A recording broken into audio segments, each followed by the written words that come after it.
Our economy has, or the global economy has, three basic things that govern it. One is fractional reserve banking, banks printing money out of nothing. It's also based upon compound interest. When you borrow money, you have to pay back more than you borrowed, which means that you, in effect, create money out of thin air, again, which has to be serviced by creating still more money. We live in an infinite growth paradigm. The economic paradigm we live in now is a Ponzi scheme. Nothing grows forever. It's not possible. As it's created out of debt. Money is monetized debt, whether it materialized from treasury bonds, home loan contracts, or credit cards. In other words, if all outstanding debt was to be repaid right now, there would not be $1 in circulation. And two, interest is charged on virtually all loans made, and the money needed to pay back this interest does not exist in the money supply outright. Only the principal is created by the loans, and the principal is the money supply. So, if all this debt was to be repaid right now, not only would there not be $1 left in circulation, there would also be a gigantic amount of money owed that is literally impossible to pay back, for it does not exist. The consequence of all of this is that two things are inevitable: inflation and bankruptcy.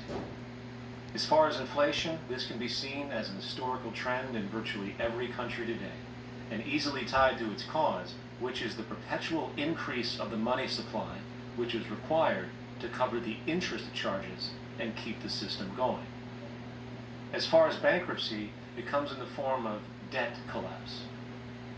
This collapse will inevitably occur with a person, a business, or a country, and typically happens when the interest payments are no longer possible to make. But there is a bright side of all of this, well, at least in terms of the market system, because debt creates pressure. Debt creates wage slaves. A person in debt is much more likely to take a low wage than a person who isn't, hence becoming a cheap commodity. So it's great for the corporations to have a pool of people that have no financial mobility. But hey, that same train of thought also goes for entire countries. The World Bank and the International Monetary Fund, which mostly serve as proxies for transnational corporate interests, give gigantic loans to troubled countries at very high interest rates. And then, once the countries are deeply in the hole and can't pay, austerity measures are applied, the corporations swoop in, set up sweatshops, and take their natural resources.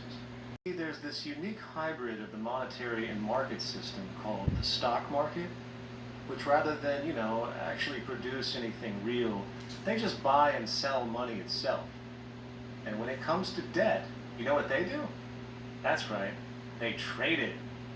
They actually buy and sell debt for profit, from credit default swaps and collateralized debt obligations for consumer debt, to complex derivative schemes used to mask the debt of entire countries, such as the collusion of investment bank Goldman Sachs in Greece, which nearly collapsed the entire European economy.